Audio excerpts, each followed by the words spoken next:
to the Legends of Iron. I'm Jon Andersen. Meet my co-hosts, Nick Best and Akim Williams.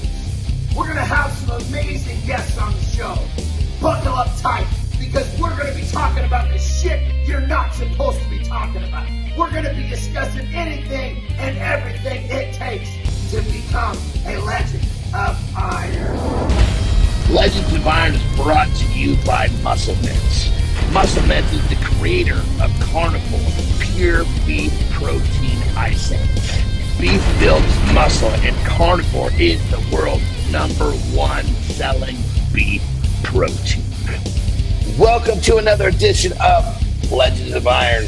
With me always my partners in crime, Nick Best and Akim Williams. And again, we have got the man behind the curtain, the Wizard of Oz, our producer, Ben Bulman, the Angry Dad. Well, we have got another show for you. It's going to be hot, fast, and fun. How's everybody doing? Doing great.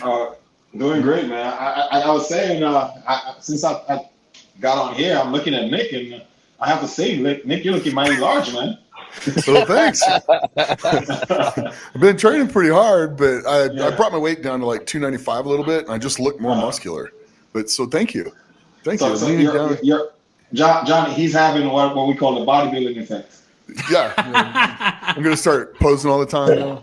Let me tell you, he's got a six-pack going. Yeah. See, I've been in both worlds, so I get there's a sickness on both sides of the fence, and I've had all the sickness. When it comes to body morphia, there's not a sickness that I haven't had that I still don't have. I just learned to fucking use it in my advantage, you know? I'm saying the bodybuilding effect because normally when you do a bodybuilding show, you got to get down in weight, and usually when you get down in weight, you actually look bigger. Right. Yeah, for sure. Right. For sure. So I dropped down to like 295, and I actually look bigger.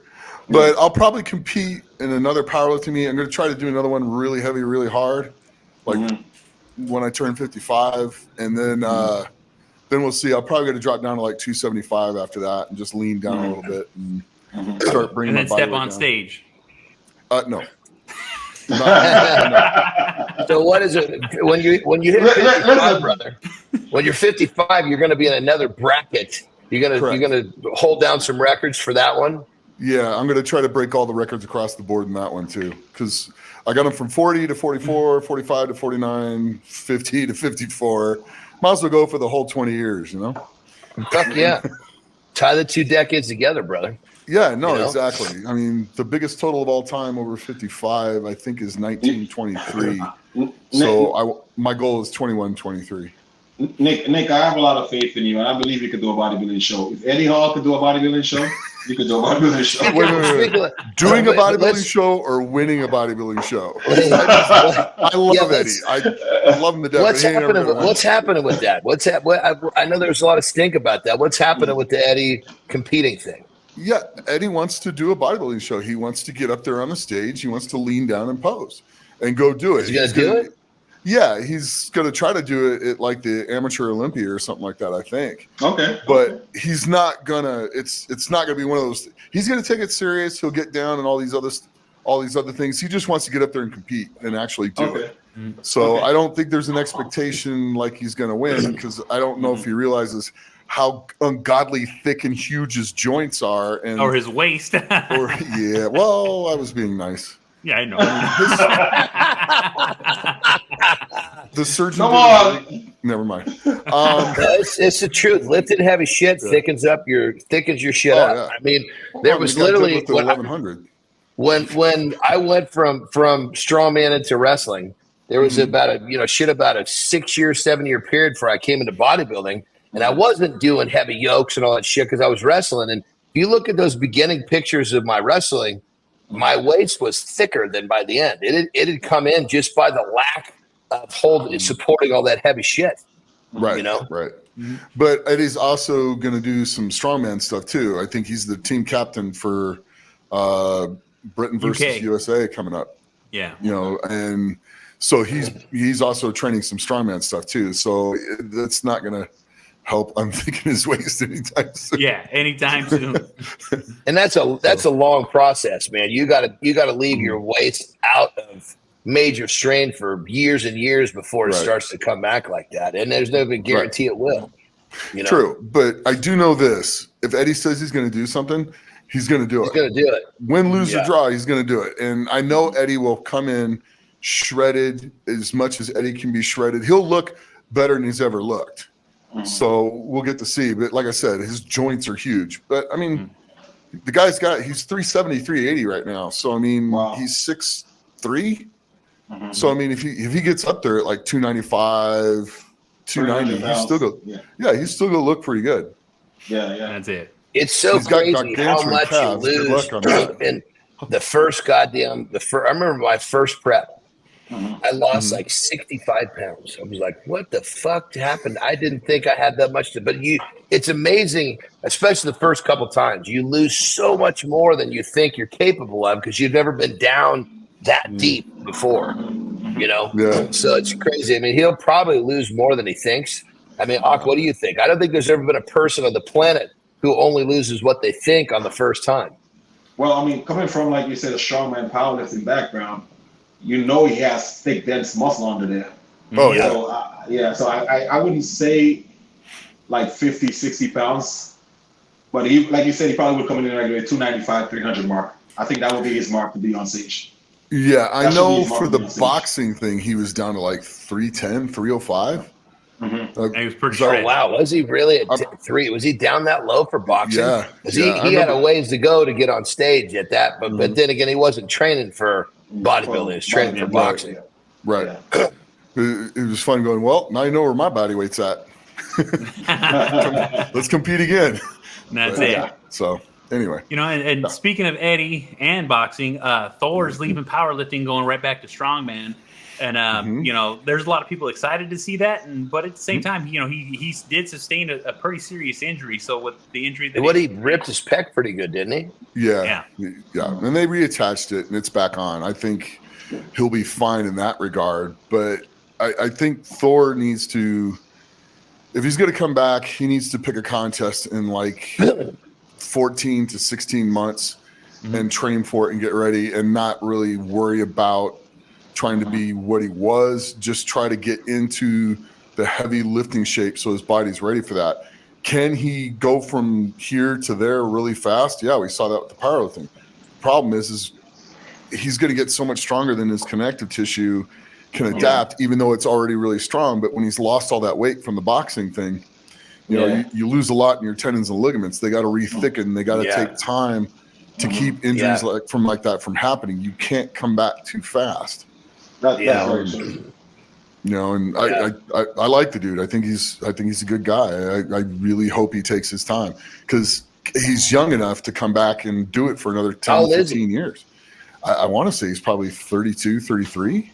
Wow, shit! I didn't realize he was still that young. Yeah, he was really young, and I think he was like 22 in 2010. Wow! So he's not that old. So I didn't even get my first strongman contest till I was like 35. You know, the IFSA I was 37. So, you know, he's got plenty of time. Especially done right. Yeah, he just needs to methodically go into it and not push it. If he pushes it like he did when he was a kid, he's going to break. He just needs to be a little bit more patient with it, and he'll be fine. He'll be right back to where he was, and inside of 2.5 years, he'll be right back to where he was. There you go. That's good. Like, you know, that's a good time to say. You know what I'm saying? Like, this is, you know, stretch it out, do it right, get back on shape, and then so you can get back. And then on he'll be there till he's bored. He'll be there for 10, 12 years if he wants, or longer. You know, it's just how much. It's such a different drill when you're performance based. It's, you know, obviously it's not just creating a look, it's creating performance, and creating performance is such a different deal. You know, people don't quite understand, you know, like in the bodybuilding world, there's been a lot of guys over the course of you know, the years that have actually been able to look really good without training really heavy. Right. And that's just not possible in a strength sport. You know? And I think the hardest thing, the biggest thing he's going to have to actually overcome is the fact that he was, you know, he's won the Arnold, 3 times? 2-3 times. He's won World's Strongest Man. He's won Europe's, I think, 4 times, 5 times, 4, I think. But he's an unbelievable competitor, and not being able to come back in right where you were, right where you left off, and having the patience to step through it, year by year to get back to where he was, is probably going to be the hardest thing for him to deal with. Yeah. But I mean, if he's disciplined and he's smart with it, he'll be back, and he'll be there, till he's bored with it. He's that talented. He really. Why did he stop fighting? Why did he stop competing in strongman? No. Why did he stop fighting? No, why did he stop fighting? I wish I could tell you that. I don't know. Yeah, because there was rumors that he was going to fight Martin Ford, who's like, if you watch the movie, he's the tall, like basically just like the opposite of Thor, but at the exact same height. You know what I'm saying? Right. A huge guy that always played a bad guy, and that guy is just as tall as Thor. Right. No, he is. I think some of the biggest issues they had with that is the promoting part of that kind of fell apart. Yeah. And when that fell apart, the whole thing kind of went away. So yeah, that's a little true. It was difficult to watch that fight when Eddie and Thor had that fight. Yeah, I actually had fun. I was screaming for both of them. Probably, I mean, I like both the guys. I've spent a lot more time with Eddie, so I was probably cheering for Eddie a little more. But I mean, no one can blame you. Yeah, I like both the guys, so it's cool. That's it. Yeah, that whole thing got put into play. It took about 2 years to finally happen. What was the timeline from the time it was originally proposed, between injuries and disputes and everything else? It was at least a couple of years. Yeah, it was about 1.5 years, almost 2 years. Yeah, it was a while. I mean, had it happened more on its plan, they would have been able to carry that hype a little stronger, which probably would have made it for a better event, Yeah, and I think they did a pretty good job of pulling it together 2 years after the fact. Yeah. They did. They were actually supposed to do it here at the Olympia in Vegas. They were supposed to be done here originally. That would have probably made it a lot better. Oh, yeah. Oh, yeah. Especially you could have had a lot more fans, because that had pulled in so many more people. Yeah. Correct. So, and I think the whole thing started before COVID too. So, I mean, there's that as well. Yeah. So that definitely put a pause on it. Yeah. And then Eddie did his bicep. Yeah. Yeah. Just one thing after the next. That's it. So, but Akim, I wanted to ask, what's with the car situation now? Are you still rocking the Corvette, or what I'm saying? Last time we talked. Yeah, I actually still have the Corvette, man. I still have the Corvette. I love that thing. Nice. How many do you have now? I still got. He's got to count. I only got 2.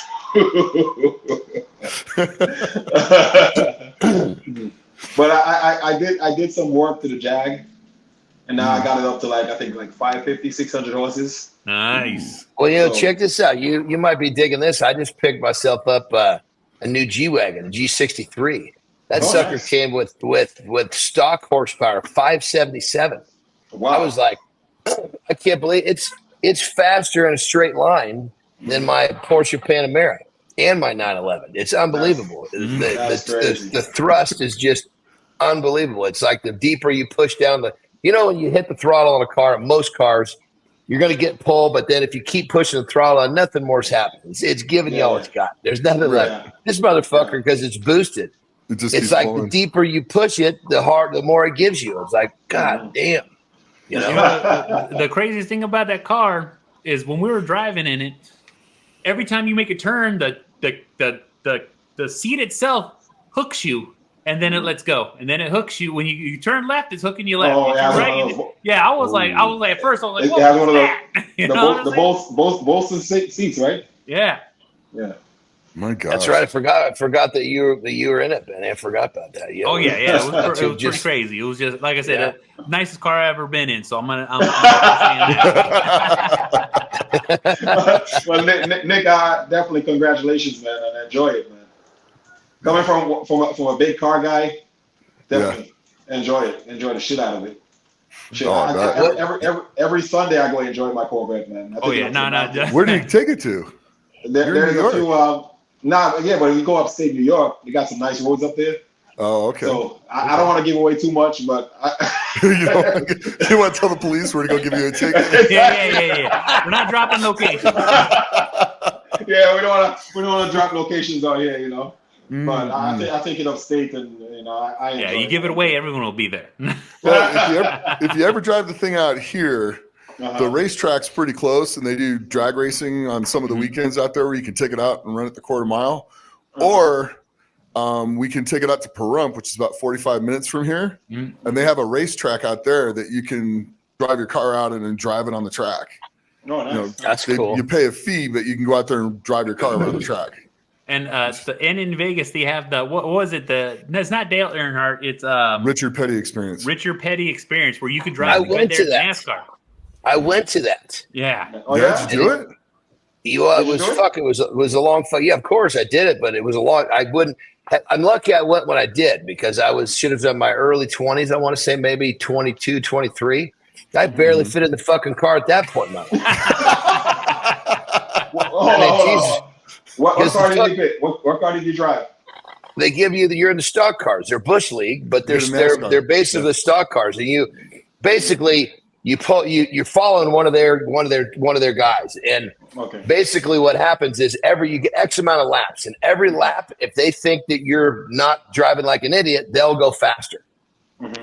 And so I was actually pretty good I stayed right behind him, and we got to the maximum speed for the maximum laps, you know, but it was, you know, that was driving the fucking car was a piece of cake. Getting in the motherfucker was the hard part. It was brutal. And then getting out, it was like, holy shit, you know, going in feet first. I had people kind of helping me so I could get my feet through. But now, okay, I'm sitting in this son of a bitch. Now you got to pull me out. Like, what am I going to do? It's like, it was brutal. It was terrible. It's like getting into my Mini. I still don't understand how you drive a Mini, Nick. We've getting some big people in that car. It's fun. I mean, it's fun. I mean, you like your cars. I mean, it's running a little over 350 horsepower in that small little white car. It's got a little drive, and it is an absolute ball to drive. I've driven the tires off of it now, though. Literally. I literally lost 3 of the 4 tires all within like a week and a half. Oh wow! From driving on them, like rubbing all the rubber off. What do you mean lost? You mean you wore them out? Yeah. Okay. Because they're ride flats. So if you get a flat, you're supposed to be able to ride like 40 to 60 miles with it like that. I got 3 miles out of the ride flats because the tires are completely wore out. So, but yeah, it's I've been in a car more than a few times with Nick. Well, usually, a lot of times, those little cars, they actually make them pretty fucking spacious on the inside. Oh yeah, no, it's got some room on the inside. Ben and I don't even touch shoulders on the inside. So but also too, I'm not as big as the other strongmen as they're getting in with them when they're shoulder to shoulder. True. Like we had Trey in there not that long ago, and it was like, okay. The biggest person I've had in the car is Brian Shaw. How you fit? Yeah, he fit in the passenger side. He got an ab cramp getting out, but he fit. It's on his YouTube page if you want to watch it. It's hilarious. I mean, it really is. It's funny. But I stuffed him in there. The killer is James, his camera guy, got in the back seat. Oh, and he's 6'5" too, and he's good 300-pounder. So he was in the back seat filming and doing everything, and then Brian and I were in the front 2 seats. So we had some weight in that car. Nah. Oh, it's definitely solid. So when we're on the top of the cars, the question, Ak, is what fucking car are you going to buy next when you get ready to compete? Because you're not that. You're not that far away from getting that. I don't know. I was actually looking. I don't know if you ever seen them. The Mercedes AMG GT. Ooh, man. That's the counterpart to that's the one I'm going to get to match my G-Wagon. Yes, for sure. I know exactly what you're talking about. So there's the GT, then there's GTS, then there's the GTR. That's the motherfucker that's like way over the top. The GTR. Same 577 horsepower in that little bitty car. Oh my God. The GTR is probably out of my budget, but maybe the regular GT or the GTS probably. Yeah. Yeah. That's what I've been looking at. You know. Hell yeah. Okay. I think I'm going to keep the Mini, but there's this guy sitting in here with us that knows a lot about the size of motors that we can drop into that thing, and he said somebody's dropped a V8 in a Mini. Oh yeah, so someone's dropped this. They've dropped the C8. You should put a Oh Hellcat my engine God. I can't get it. There's no way I'll get it. But the engine he's talking about, I might drop that at some point. Well, you know, we can't legal disclaimer. We're not doing this. We're just talking about. We're talking about it. Yeah. So okay. like one of those LS engines. Yeah. Put it in the Mini. Okay. Oh yeah, they make bolt-on. There's a lot of bolt-on motor mounts, and you know there's ways to fit it. It will fit. It just takes a little finessing. Gotcha. Mm-hmm. So that'd be a lot of fun to put in there. But you probably gonna have to beef up the suspension though, if you try to put that kind. Well, no, it's already got a beefy suspension. The only thing is like they have ones that you would actually just drop into other springs from the other car, like because Mini makes they're not vans, but they're bigger than a Mini Cooper, and it basically the majority of the parts swap out to be able to beef those things up to take it. Okay. Mm-hmm. But you know, there's a lot of little things you can do. You know, luckily, you know, I've been blessed, mechanically inclined to do stuff like that. So, you know what I'm saying? Shit, It's But next time I got to do a swap or something, I'm just gonna drop my car off. Yeah, exactly. I mean, well, no, because he helped me get the chip hooked back up, and then we changed the air filtration system on it. And put a K&N in it. Yeah. Oh, nice. So we did some things, and I mean, like I said, it's a little tiny light car, and it's running 350 horsepower. Nice. So it's fun. Yeah, it moves. But it'd be fun to drive a 550 exhaust unit. next. You know what's funny? Like nowadays, you say 350 like it's nothing, right? But back in the days, that was huge. Yeah. That was huge. When the brick and the 300 horsepower mark was like huge back in, that would have been like 1990. There were very few cars that went over the 300. Exactly. 175 used to be the standard. Yeah. Jeez. Mm-hmm. Remember the race Le Mans? Remember it was a 24-hour race. It was like a famous race. So Porsche came in and started winning that race. I think their first version was called a Boxer, and that car had less than 100 horsepower. Oh my God! That's it. But obviously, it's up. Once you're up to speed, just how many times can you keep? How far can you keep going? But exactly. But yeah, horsepower has changed so much in the last. Oh yeah, it's unbelievable. They back in the days, I'm not sure when's the last time they did it, but they used to have a race from New York to California. Oh, the Gumball Run. Actually, the Cannonball Run. The Cannonball Run. In the middle of COVID, they did it in the shortest amount of time you could do it in. Like it was like so short that they have already said that no one's going to be able to break it. Because I watched the whole documentary on YouTube about it, where these guys started off in New York, had this car, had spotters, and literally left New York all the way to California in the most shortest amount of time because there was no one on the road. Well, my question is, was Burt Reynolds in that son of a bitch driving a Trans Am? Believe it or not, I actually the last guy, the guy that worked on both of my cars, actually participated in that race. Oh, nice! And he even had the car that he did it in. Oh. He did it in the last time he did it. I'm not sure how. The last time he did it in a C7 Corvette. Wow! And he was trying to set that record. Yeah. It's a crazy race. Yeah, it's a crazy race. Well, they made movies about it, so of course, and believe it or not, it takes a lot of luck. Like you said, the only thing about it is you have to have luck on your side, because some of the stuff that you do is totally illegal, but you just gotta pray and hope that you never got pulled over by the cops. you just gotta do what Bert did and outrun him.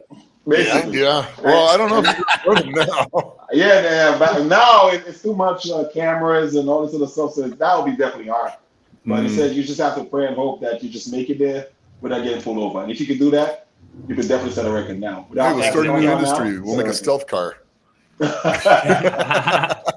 Can't be hit with radar. Can't be tracked. Oh yeah. Now, like I said, those cars like that, when they do that stuff, it's just so insane that when you watch those guys, especially because like they're putting that like hundreds of gallons into their car, into these giant tanks.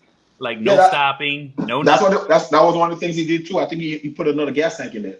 Yeah. So you had two gas tanks in that. Yeah, the gas tank in it, and then in the trunk they'll literally put a secondary gas tank and then just ride it out like that. Yeah, they do all the performance. Talk about what getting rear-ended with that vehicle is no. Oh my god, explosive. Definitely. You get a lot of bang for your buck. Whatever you do when you're driving that service, just don't hit the brakes. As long as you're accelerating, you're good. Don't get rear-ended. Oh shit. And we talk about racing. F1's going to get ready to be in Las Vegas this year. They just did the Sphere in Las Vegas too, so that was a pretty crazy experience. You heard nothing but the crazy. Like that's why I was hoping the Olympia'd be there because man, that would have been such a great photo op for all you guys to be in there to do. Because it's literally a stage setup in the Sphere now. You know what I'm saying? I don't know if you've had opportunity, but check it out later. Las Vegas Sphere on the concert. They had YouTube there. Oh my god! It was like everyone was like, "Are we on psychedelics or what's going on?" And you can see whatever's happened on the inside. You can see on the outside. Yeah, that too. But I think it's the first venue that outshines the performances. I mean, it really. Yeah. You're U2's playing, and you're like looking at everything else that's in there, and you're just like, you can't even really pay attention to the band. Just the stuff that's coming on the screen is absolutely just insane. I mean, it really is. But as far as F1 goes, half the town is excited about it, and the other half wants to string them all up by their short hairs. There's so much noise, right? No. It is completely crippled moving around in this town. Oh, okay. I mean, they had to rebuild all the roads to be able to take the F1 cars. Yeah, and they cut down the trees in the Bellagio. And then the fountains, they're blocking the fountains. They're putting up all these grandstands. It's a logistics and traffic nightmare for anybody who works on the Strip corridor or anywhere near. If you work within a half mile of that track, it's an absolute nightmare for you, and people are pissed. And then on top of that, they told all the businesses that they wanted to pay $1,500 a head for everybody that's going to be there watching from the business that they've ruined by blocking all the traffic and stuff. If they have a view of it, if not, they're going to put up barricades so that you can't see the track. Yeah. Oh wow. Oh fuck. And then the overpasses that you can walk across the strip on, they're gonna block those off so you can't watch from them. Yeah, just sucking every dollar they can out of it because you can't publicly charge people that are walking down a public street, or a sidewalk or whatever. People still have to be able to move around the strip. Yeah. So they did a lot. It's going to bring a good amount of money here, but it's also they've done nothing. A lot of disruption. To really embrace the Las Vegas residents at all. And then originally the cost of the tickets were like $500, and now for Las Vegas residents it's $200. Okay. I mean, it's like, wow, okay. We suffered all this time but not get around the city and no traffic, and now we get to pay $200 to watch a race that we can see for free on TV. Okay, gotcha. Okay. Right. And it's funny is they're going to block businesses' views if they don't pay them. I hope they understand the jail only holds 3,000 people and it's nearly full. If these business owners get out sawzalls a half an hour before the thing and go after it, I don't know how they're going to stop them. I really don't. It'd be interesting to see. It really would. I mean, the egotistical thing from this is really they really didn't care about our residents very much. Yeah, but that's the way these big events work, man. It's crazy. It's like these big events come in. It's like even goes like we get 2 NASCAR races here a year that we get we get more people from NASCAR actually than we will from F1. And they're at the track. They don't block anything. Yeah. We have one day of sort of bad traffic, and that's it. So it can be done here. They just, but racing right down the middle of the strip was just kind of like, wow, okay. So it's the aesthetic. Yeah. So anyway, well, that's assuming that there's no, assuming that there's no more damage from some sort of an accident. Crash, too. Exactly. Yeah. Correct. Yeah. We haven't factored in the oh shit moments of the whole experience. Right. So I mean, it's kind of interesting. I have a weird point of view on it because I live here, you know, but I know F1 fans are going to love the race. It's going to be amazing to watch. Don't get me wrong. I mean, to watch them drive 230, 240 miles an hour down the strip in a car and then make a hairpin turn at the end of it, that's going to be fun to watch. Don't get me wrong. It's going to be a spectacle. If I was out there, I would make sure I get a good drone. Yeah. I don't know how they're going to stop some of that stuff. That's going to be kind of interesting. That's how I would do it. Get a good drone and watch the whole race. Yeah, I think you got to get permits to fly drones in certain places in this city, which is dude. You see weird. Signs now, no drone zone. Like, what the fuck is this world coming to? For Christ's sake, right? Or no drone zone. What the fuck? So I wouldn't be surprised if something like that's in place, but I don't know how you would find them or how you would stop them because it's radio controlled. How do you find the guy that's doing it? So it'll be interesting to see. Yeah. Well, there you have it. We're about just almost 30-minute mark, and had some interesting conversations. Kind of looped it around, had some fun. So thank you for listening. Thank you for watching, and we will see you next time. I almost said sex there. I don't know how that's going now.